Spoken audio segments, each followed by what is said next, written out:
Olá, olá! Aqui é o seu amigo Samuel Gonçalves. É um prazer estar falando com você e eu quero convidar você a estar acessando o meu blog mais seguidamente. O endereço do meu blog é samuellgoncalves.blogspot.com samuellgoncalves.blogspot.com. E no meu blog eu tenho algumas ideias, como por exemplo, eu gostaria e olha que lindo isso que eu falei, colocar vídeos de música, de pregação e alguns teatros que eu faço na minha igreja. Bem, eu gostaria de rapidamente compartilhar com você um tema que tem trazido muito problema para as pessoas e elas acabam tentando resolver outras coisas e não vê que se elas resolverem isso, elas terão uma vida abençoada. Do que eu estou falando? Eu estou falando de obediência a Deus. Sobre isso que eu quero falar com você. Obediência a Deus. É muito bom a gente obedecer a Deus. Quando eu era pequeno, eu ia no meu avô e ele me contava a história de Samuel. Acho que você deve conhecer a história de Samuel. Samuel é um nome muito bonito, né? Eu acho muito lindo. E Samuel, ele estava na casa dele, ele era bem pequeno, estava não na casa dele, mas na casa que ele estava, logo é a casa dele, deitado na cama. Ele ouviu uma voz de Deus, mas ele não sabia que era a voz de Deus. Ele pensou que era Eli, que era um homem que cuidava dele, até que certa vez este Eli nota que a voz que estava chamando Samuel era a voz do Senhor. Então ele fala: olha, Samuel, quando essa voz te chamar mais uma vez, eu quero que você diga: fala, Senhor, que teu servo te escuta. Assim Samuel fez. Samuel foi ao seu quarto novamente, deitou na sua cama. Quando a voz vem e fala: Samuel, ele fala: fala, Senhor, que o teu servo te escuta. A vida de Samuel nunca mais foi a mesma depois que Samuel disse essa frase: fala, Senhor, que o teu servo te escuta. E eu quero te dizer uma coisa, você rapaz, você menina, jovem, solteiro, casado, eu quero dizer uma coisa para você.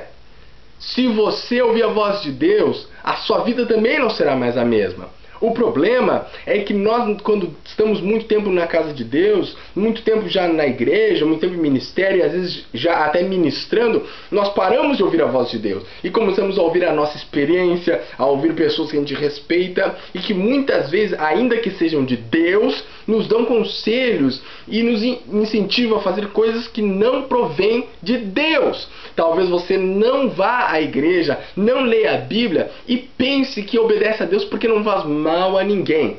Mas no fundo não é bem assim. As coisas com Deus exigem fé e uma obediência a Deus. É por isso que nós vemos muitas vezes em muitas igrejas evangélicas ou não, o que acontece nos supermercados. Os supermercados são engraçados, você não acha? Por exemplo, quando você passa na frente de um supermercado, tem uma faixa bem grande escrito: cobrimos a oferta da concorrência. Quando você vai no outro supermercado, tá a mesma frase: cobrimos a oferta da concorrência. E assim vai, um tentando cumprir a oferta do outro. Muitas igrejas têm feito isso. Uma diz: aqui você é curado. A outra diz: aqui nós cobrimos essa oferta. Além de você curado, você fica rico. Aí vem o outro e diz: além de você ser curado, você fica rico e é salvo. Aí vem o outro e diz: além de ser curado, fica rico, é salvo, e você não tem que dar o dízimo. E aí vai indo.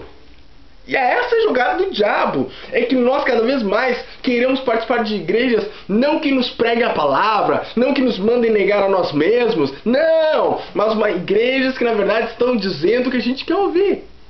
Mas escute bem o que eu vou lhe falar. A palavra de Deus não existe para falar o que você quer ouvir, nem para prometer o que você quer que seja prometido. Deus tem algo diferente. Ele diz para você hoje que Ele tem um plano na sua vida. E um plano de Deus é muito diferente dos seus planos. Pode ter certeza disso. E você tem que estar preparado para entender que a vontade de Deus, a obediência a Deus não tem nada a ver com a nossa. Nada a ver com a nossa. Interessante o que diz 1 João capítulo 3, versículo 4, que diz que sabemos que o conhecemos se obedecemos aos seus mandamentos. Versículo 3, perdão. Sabemos que o conhecemos se obedecemos aos seus mandamentos. Se Deus manda você fazer alguma coisa e você não faz, você não conhece a Deus. Essa é a verdade. Muitas pessoas dizem que conhecem a Deus só porque elas não fazem algo que elas acham que é errado. Elas não entendem que a vida de obediência a Deus trata de um compromisso real e verdadeiro com Deus. Muitas pessoas dizem que amam a Deus, mas não amam o próximo. Odeiam a mãe, odeiam o pai, têm problemas com irmãos a ponto de sentir ódio, o coração acelerar. E dizem que amam a Deus, mas como pode isso? Eu não entendo. Eu não entendo. Como nós podemos dizer que amamos a Deus e não amamos ao nosso irmão? E não amamos as pessoas e vemos muitos traficantes e dizemos tem que morrer. Como podemos dizer isso? Temos que sentir dor quando vemos um traficante e dizer eu quero que ele seja salvo, eu quero que ele seja mudado, eu quero que ele ainda se torne uma pessoa que traga a luz por onde quer que ele vá. Não escuridão como tem trazido, mas luz, não ódio da pessoa. Você deve odiar o pecado. E aí acontece aquela questão da criança. A criança é algo incrível. A criança é incrível, né? Eu já fui criança.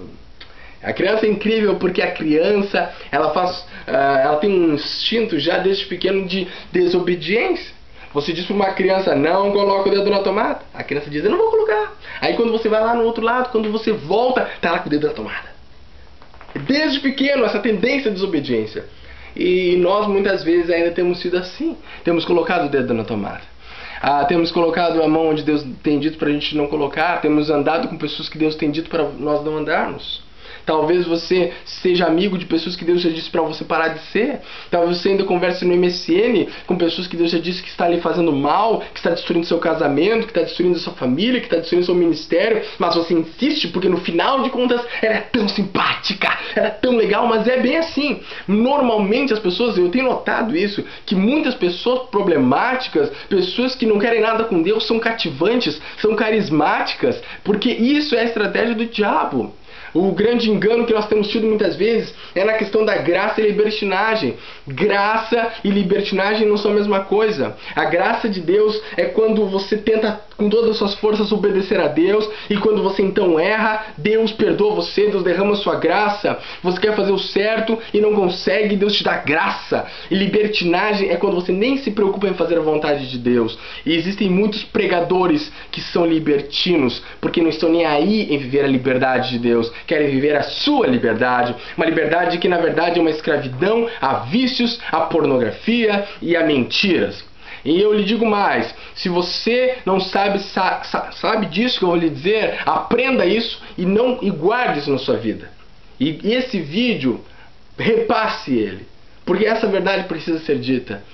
Querendo você crer ou não, querendo as pessoas do mundo aí afora ou não, querendo a mídia querendo crer ou não, um dia Deus irá julgar todas as pessoas. Ele irá separar os que são dele e os que não são dele. Os que são dele são aqueles que buscaram com todas as forças viver uma vida de obediência.